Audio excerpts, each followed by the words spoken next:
Hi guys, my name is Galina and this is Jana. So we're here at Thousand Lashes. Today's video we're going to talk about lash retention and how you can maximize your client's retention and troubleshoot with any potential problems if you're having retention issues. So let's start. So what is retention issues exactly? Why do eyelash extensions fall out faster than usual? We get that question all the time on our Instagram, and I mean, especially for people that are just starting out eyelash extension as an eyelash artist doing eyelash extensions, that is their #1 problem, because it's hard to keep a clientele to keep coming back if you're always having retention issues.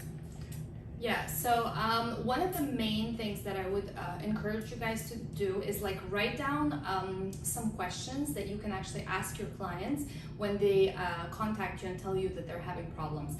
So the first question would be, when was the last time that you washed your lashes? Have you washed your lashes in the last 24 hours, let's say? Very often they're gonna say no, or sometimes they will say yes, but they're not necessarily telling you the truth because they know that that's what you want to hear.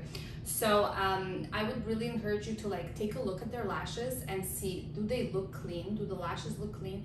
Because very often that will be the easiest issue that you can pinpoint, is that the client is simply not cleaning their lashes, and that will obviously cause them to fall out. So that's the first question I would ask your clients.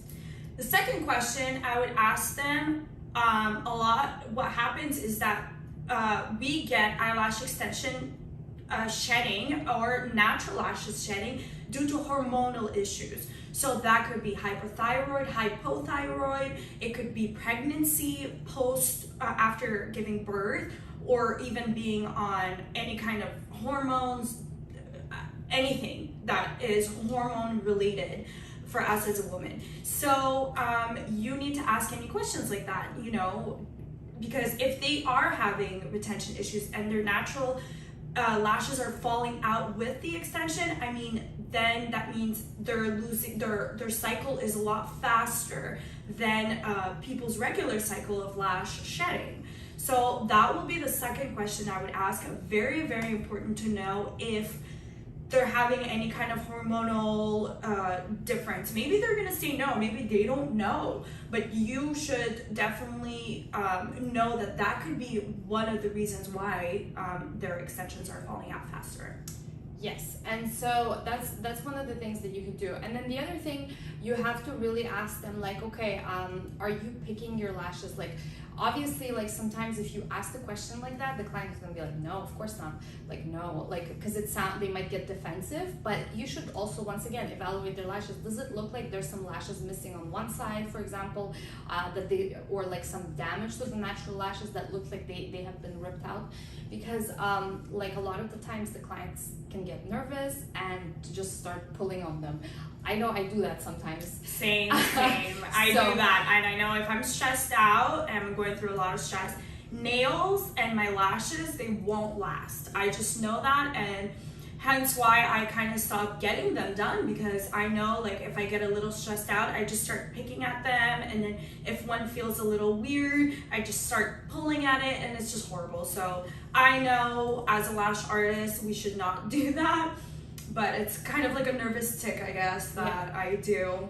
So that's the other thing. So you should really check on their lashes, and that's why it's always good to be like, okay, you're having retention problems. Why don't you come in and I'll take a look at your lashes. We'll try to troubleshoot and see what the issue could potentially be.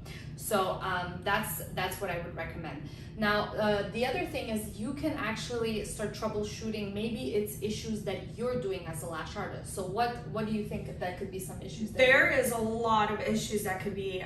It could be using a old glue example. Some people don't really believe that the fact that once you open the glue, it's only good for 6 weeks.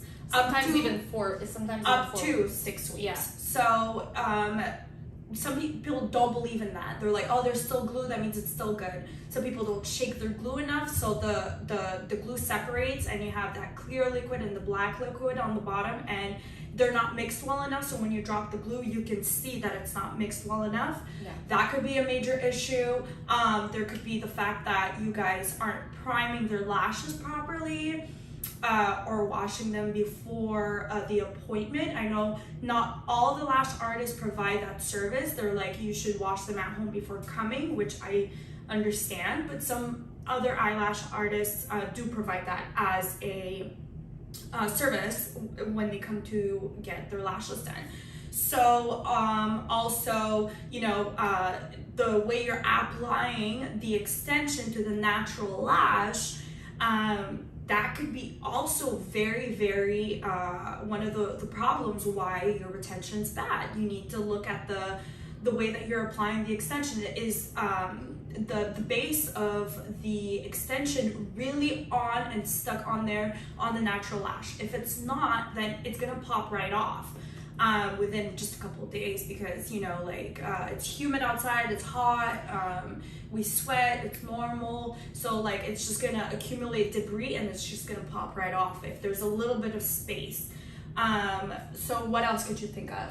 The other thing you can troubleshoot is sometimes beginner lash artists will tend to use an adhesive that is too fast for them. So if they use an adhesive that is too fast, what's going to happen is, you know, they're going to start isolating, but all the movements are a little bit slower because they're not used to all the movements yet. And so what's going to happen is they're going to isolate, and by the time they're applying the lash extension onto the natural lash, the really quick adhesive has already dried, and so they're gonna apply the lash. It looks like it's applied, but then as soon as the client will go home and start brushing out the lashes, they're gonna all pop right off. Yep, I've seen that happen a lot of times. So we recommend, well, as a trainer, I recommend for people to start out with the glue about 1 second. I've heard some other educators educate their lash artists to start with the glue that's 6 seconds drying or 4 seconds. I personally think that's way too long. You need to work on your isolation and, you know, kind of figure it out eventually. Like 1 second, it could be approximately, it could be 1.5, it could go up to 2 seconds depending on the humidity, the level of temperature in your room, and sometimes it could go a little lower. So, you know, you really need to find a glue that really works with your environment, because that is huge when it comes to retention. And I highly recommend for you guys not to go for a glue that's 4 seconds, because then you're gonna create all these stickies, and then it's gonna take much longer to dry, and then it's gonna get frustrating. That's too long. I would recommend like a 1 second, 1.5, 2 seconds max of time drying of the glue, and after that you guys are just golden. Then you could just buy a glue that either dries in 0.5 seconds or immediately, because you're just gonna work so fast that you won't need a glue that takes time to dry for 2 seconds, because it's just gonna take you more time to do your sets. So that's a really good point. And then the other, the final point that we're going to mention is the super bonders. So super bonders are actually really, really awesome.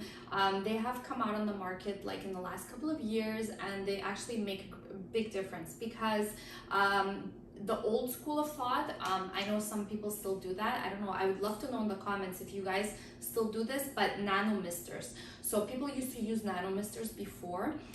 The issue with nano misters, after you complete your set and you kind of like seal it with the nano mister, what happens is it kind of shocks the adhesive. It does like a shock cure, and so the bond is not going to be as strong. It's not going to be as flexible and as strong. So it's going to break apart much faster when you do the nano misting. So instead, when you apply the super bonder, what happens is that it makes your glue, the bond that has formed between the lash extension and the natural lash is going to be much stronger and more flexible, and so it's not going to break as quickly. So that's another thing that you can look into, is adding a super bonder to the final to the final step of your lash process. We'll definitely link all the super bonder that you can purchase directly on our website in the comments below. And also we do have a lash retention checklist that you guys can go and check out. We'll link it in the description below as well. So you can get yours. It's on sale right now. So basically, you know, it's good to have on hand in case that you can't remember all these tips. There's actually some additional tips in there as well that you can use, and you'll have it with images, you'll have it with like all the reminders. It's a really good tool to have if you're just starting out, because it's a lot of information to remember, especially when you're just beginning. So do you have anything else to add? I just highly recommend the retention checklist, because I remember starting out as a lash artist. This was almost a decade ago. It's hard to remember so much information, and all the products, how to use them, plus you need to practice, plus you need to remember everything. It's a lot. So I highly suggest for you guys to check out this retention checklist. It's amazing. We've created it especially for people just starting out, and really help them out to really be able to kind of like, and then eventually you won't need this retention checklist, because you're going to remember everything and it's just going to come naturally. So we'll link it, and you guys definitely should check it out. So thank you so much for watching. If you found this useful, please subscribe so you won't miss any other videos from us, and we'll see you guys in the next video. Thank you. Bye.